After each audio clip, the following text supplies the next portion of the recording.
আজ কোজাগরি লক্ষ্মী পুজো সকালে একটা ভিডিও আমি আপলোড করেছিলাম। বিকালে আমি শাড়ি পরে রেডি হয়ে গেছি মায়ের সাথে পুজোর জোগাড় দেবো বলে।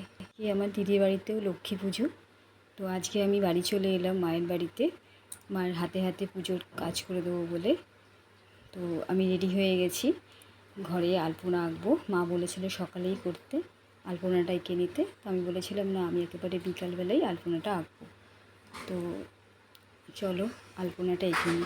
আলপনা আঁকছি, তো যেহেতু বিকালে আলপনাটা আঁকছি তো শুকোতে একটু টাইম লাগবে। এছাড়া যে কোনো পুজোতে বাড়িতে আলপনা আঁকতে আমার ভীষণ ভালো লাগে। চলো পুরো আলপনাটা কমপ্লিট করে আমি তোমাদের পুরোটা দেখাবো। আমি মন দিয়ে এখানে আলপনা আঁকছি। আজকে আমার দিদির বাড়িতেও পুজো, তো ওখানেও খুব বড় করে হয়। তো মা চলে এসছে, তো আমিও চলে এলাম, যেহেতু মা বাড়িতে একা একা পুজো করবে, মায়ের হাতে হাতে করে দেবো বলে। তো মা তো আলপনা আঁকতে পারে না, আমাকে বললো আলপনাটা এঁকে দিতে। তো আমার তো আলপনা আঁকতে খুবই ভালো লাগে। এছাড়াও যে কোনো পুজো অনুষ্ঠানে আমার আলপনা আঁকতে খুবই ভালো লাগে। মন দিয়ে মনের মতো করে খুব সুন্দরভাবে আমি আলপনা আঁকছি। তো পুরো আলপনাটা কমপ্লিট করে তোমাদের দেখাবো। তো আজকে লক্ষ্মী পুজো, আমার তোমার সকলের বাড়িতে আজকে লক্ষ্মী পুজো হয়। তো মা খুব সুন্দরভাবে আজকে পুজো দিয়েছে।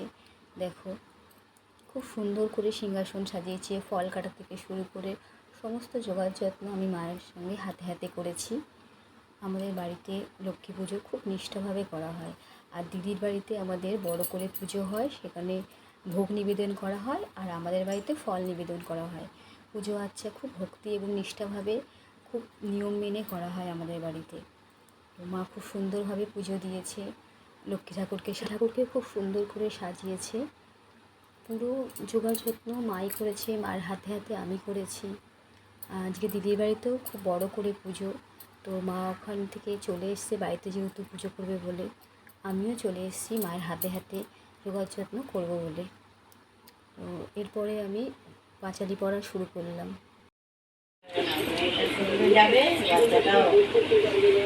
জগৎ সদৃশ্য ভাগ্যবান কেবা ভুবে অচলা হইয়া লক্ষ্মী থাকে তার ঘরে।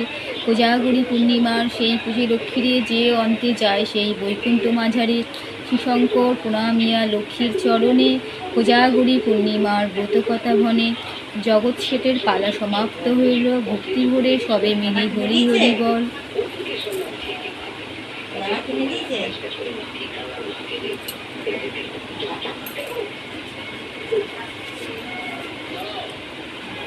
পাঁচালি পড়া ব্রত পাঠ করে পূজা সম্পূর্ণ হয়ে গেছে। তাও আমি ঠাকুরের স্থানে বসে আছি। ঠাকুরের স্থানে বসে থাকতে আমার ভীষণ ভালো লাগে। আমরা মেয়েরা বউরাই তো হলাম ঘরের গৃহলক্ষ্মী। তো আমি অনেকক্ষণ বসে আছি মায়ের এখানে, যেহেতু আমার ভীষণ ভালো লাগছে।